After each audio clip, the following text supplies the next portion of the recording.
تو یہ ساری پابندیاں لگانے کا مقصد ہی در حقیقت عمران خان اور اس کے پارٹی کے رہنماؤں کے درمیان رابطے کو روکنا ہے۔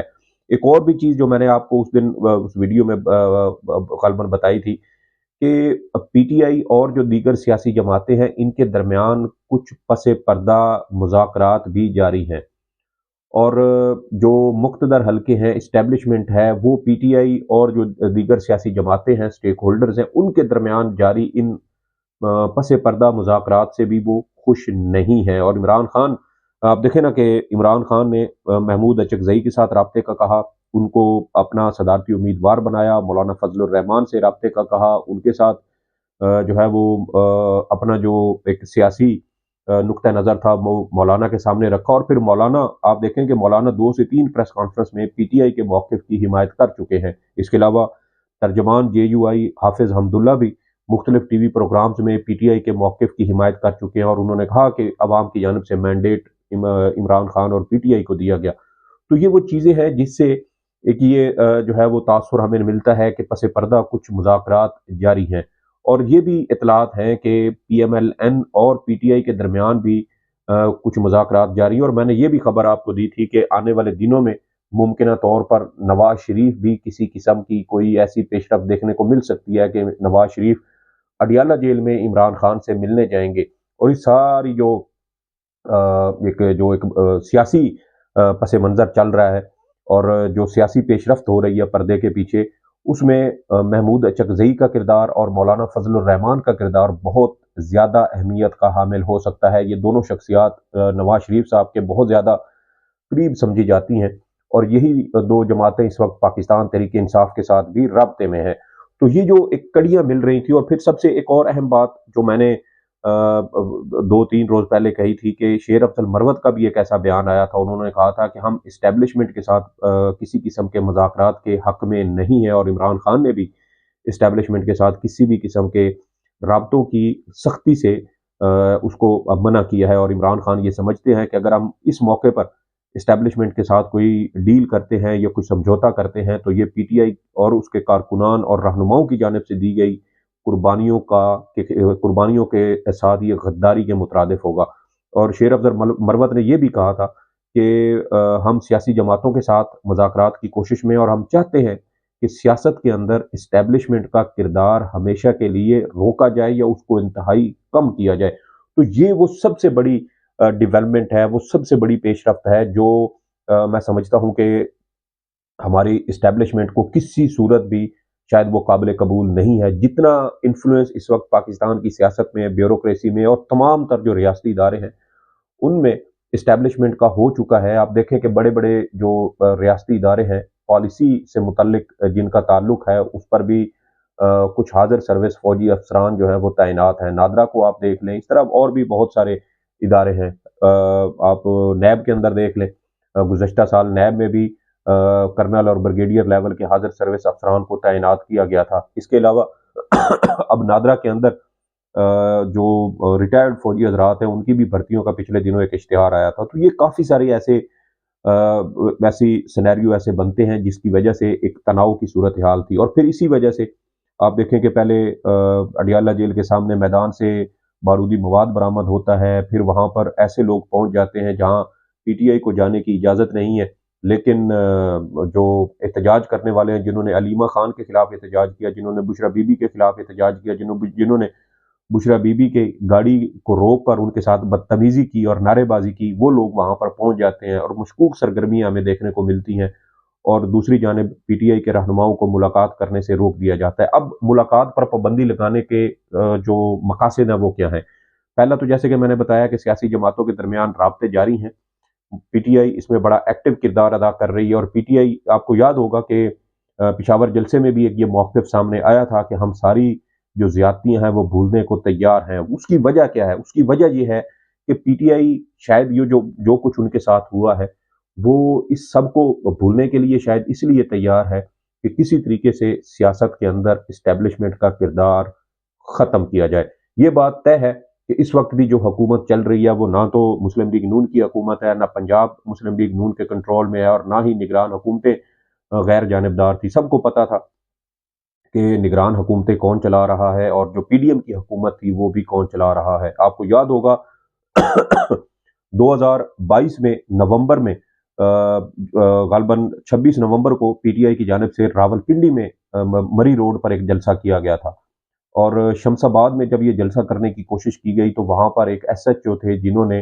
پی ٹی آئی کا سٹیج لگانے کی اجازت نہیں دی تھی۔ ایک ایس ایچ او اتنا طاقتور کیسے ہو سکتا ہے کہ وہ ایک سابق وزیر اعظم اور ملک کی سب سے بڑی سیاسی جماعت کو سیاسی جلسہ کرنے سے روکے؟ تو یہ وہ اشارے ہیں جو میں آپ کو بتا رہا ہوں کہ حکومتیں کون چلا رہا تھا۔ اور پھر پی ٹی آئی نے 6 روڈ کے پاس جو اوور ہیڈ برج ہے وہاں پر جا کر انہوں نے جلسہ کیا تھا، اور عمران خان زخمی حالت میں ہونے کے باوجود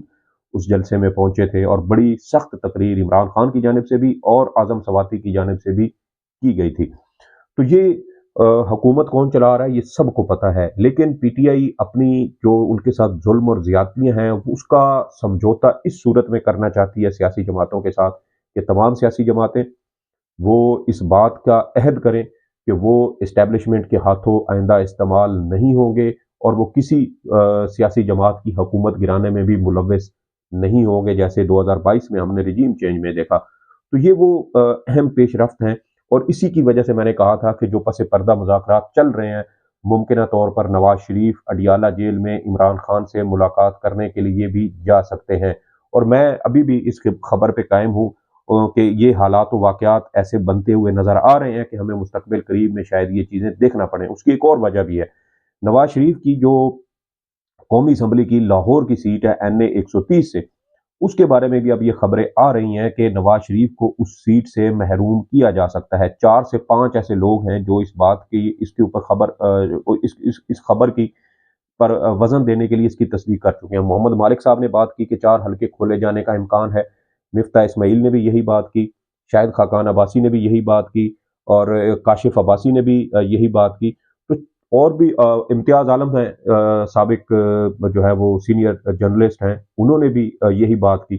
تو بہت سارے لوگ ہیں جو اب اس بات کا اشارہ دے رہے ہیں، اور اس کی وجہ یہ ہے کہ کہیں نہ کہیں پیچھے یہ سارے رابطے جاری ہیں، اسٹیبلشمنٹ جانتی ہے کہ کیا کچھ چل رہا ہے، اور اسی وجہ سے اب نواز شریف کو